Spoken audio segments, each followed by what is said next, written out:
Bonjour, on est le 15 aujourd'hui, le 15. Donc, voilà, on a utilisé le théorème de Millman pour, justement, pour calculer, pour remplacer d'abord les trois sources de tension en une seule source, où V0 c'est égal à V1 sur Z1 plus V2 sur Z2 plus V3 sur Z3 divisé par 1 sur Z1 plus 1 sur Z2 plus 1 sur Z3. Et d'ici, on a calculé V0A, c'est-à-dire entre le neutre et A. Et on a calculé le courant, c'est-à-dire le courant I1, I2, I3 par cette méthode. Mais maintenant, on va utiliser la méthode des courants de maille pour résoudre ce problème. Donc on a deux mailles, et on va essayer de calculer les courants. Ce qui nous intéresse, c'est ces courants I1,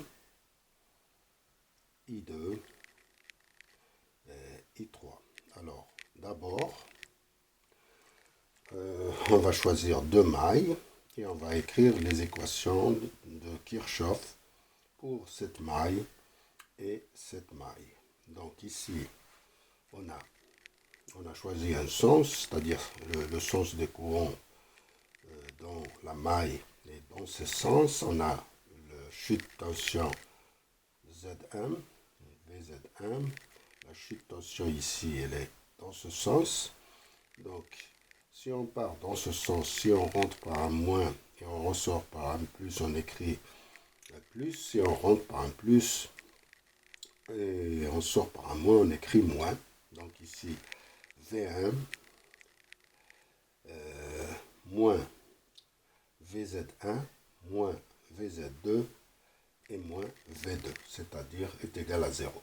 V1 moins V2, c'est égal à Z1 plus Z2, Z1, Z2, multiplié par I1', j'ai appelé ça I1' pour ne pas confondre avec I1, le courant de branche, I1' moins Z2, I2'.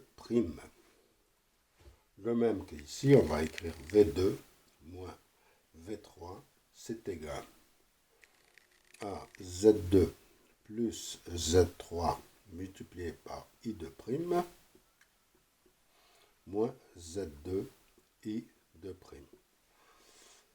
Maintenant, on va essayer de résoudre ce système d'équations à deux inconnus, c'est I1'.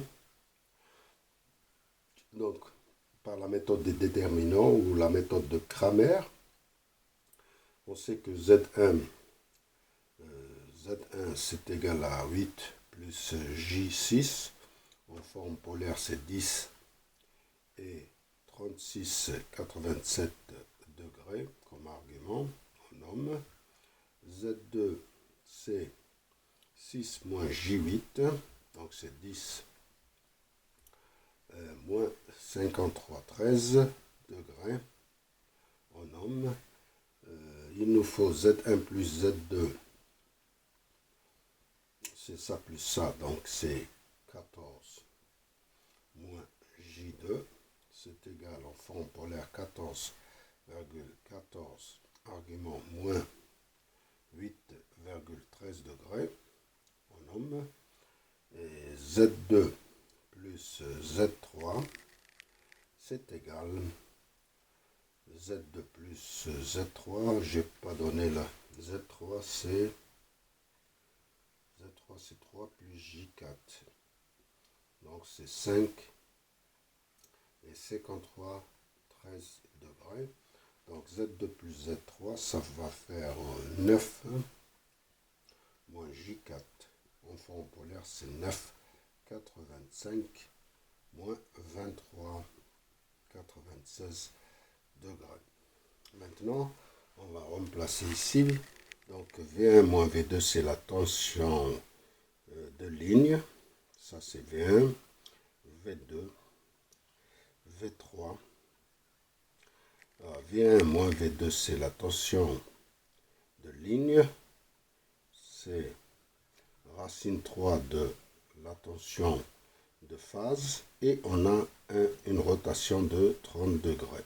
Donc, V1 moins V2, c'est ça. V2 moins V3, c'est égal à racine 3 de 220 et une rotation de cette tension de 30 degrés, donc c'est moins 90 degrés. Ici c'est racine 3 de 220 plus 30 degrés. Voilà, c'est la tension de ligne. Donc on va réécrire ces équations. Les équations, c'est deux équations à deux inconnus. Donc on a Z1 plus Z2. Donc par le déterminant I1', on va le calculer de cette façon. C'est D1 sur D. Et I2', c'est D2 sur D. Donc on calcule le déterminant. Donc on a ici D, ça va être... on va essayer d'utiliser ça. D, c'est Z1 plus Z2, c'est 14 moins 8,13 degrés. Ici, c'est Z2 moins 10 et moins 53, 13 degrés. Et ici, on a moins Z2, moins 10, moins 53, 13. Et ici, c'est Z2 plus Z3, on l'a calculé, c'est 9,85 et moins 23,96 degrés. Non. Donc le D, c'est égal à ça multiplié par ça, moins ça multiplié par ça. C'est-à-dire, ça multiplié par ça, c'est 139,28. On additionne les arguments, c'est moins 32,09. Moins ça multiplié par ça, c'est plus, moins 100. Et on additionne, ça fait moins 106,26. Donc on aura le résultat ici, ça multiplié par cosinus plus J, ça multiplié par le sinus, c'est 118 moins J, 74, moins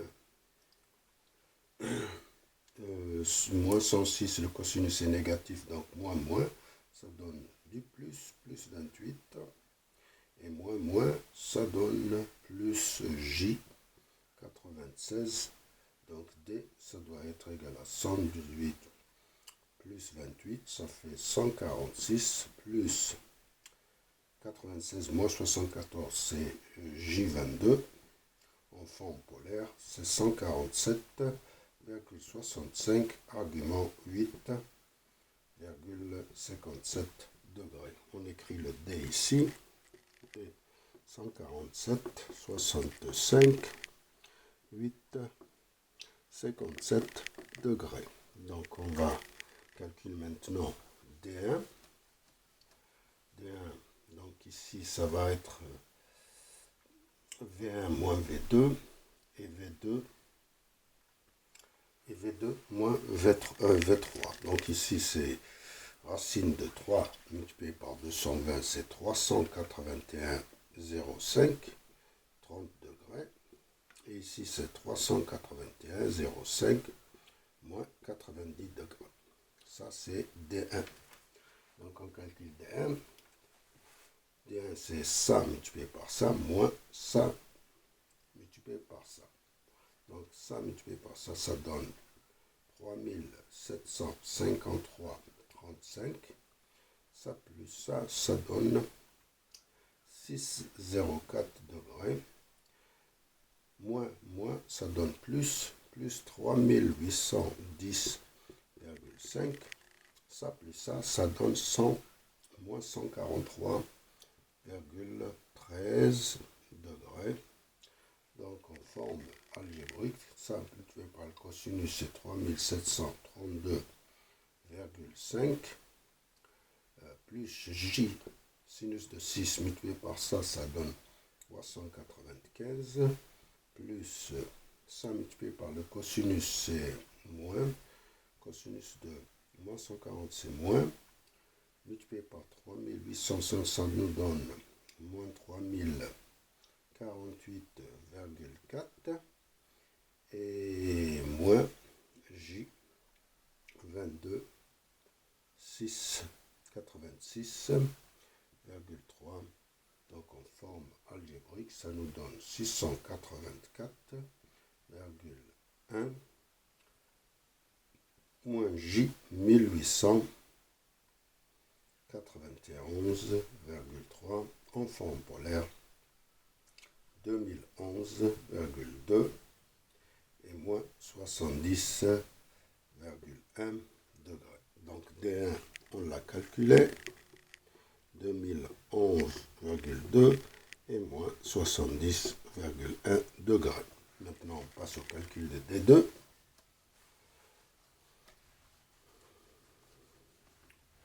D2, on remplace, ici ça va être Z1 plus Z2, c'est-à-dire Z1 plus Z2 c'est 14, moins 8,13, ici c'est moins 10, moins 53, 13 degrés, ici on remplace V1 moins V2 et V2 moins V3 qui est égal à 381,05, 30 degrés. Ici 381,05 moins 90 degrés. Ça nous donne, ça multiplié par ça, ça nous donne 5388,05 et moins 98,13 degrés. Moins, ça donne plus 3810,5 et ça plus ça nous donne moins 23,13 degrés et le résultat c'est moins 762 moins J 5333,9 plus 3504,2 et moins J, ça multiplié par le sinus de 23, 1496,8. Donc on a un résultat de 2742,2 moins J, 6830,73. En forme polaire, c'est 7360,6 moins 68,13. Donc D2, c'est égal à 7360,6 moins 68,13. Maintenant, on calcule I1' et I2'.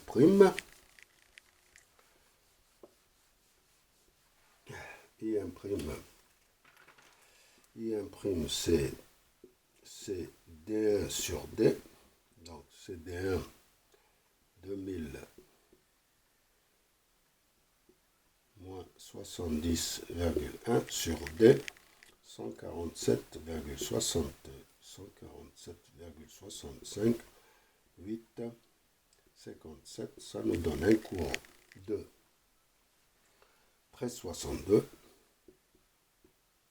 et ça nous donne moins 78,1 et en forme algébrique, si on en aura besoin, c'est 2,8 moins J 13,33 en ampères bien sûr.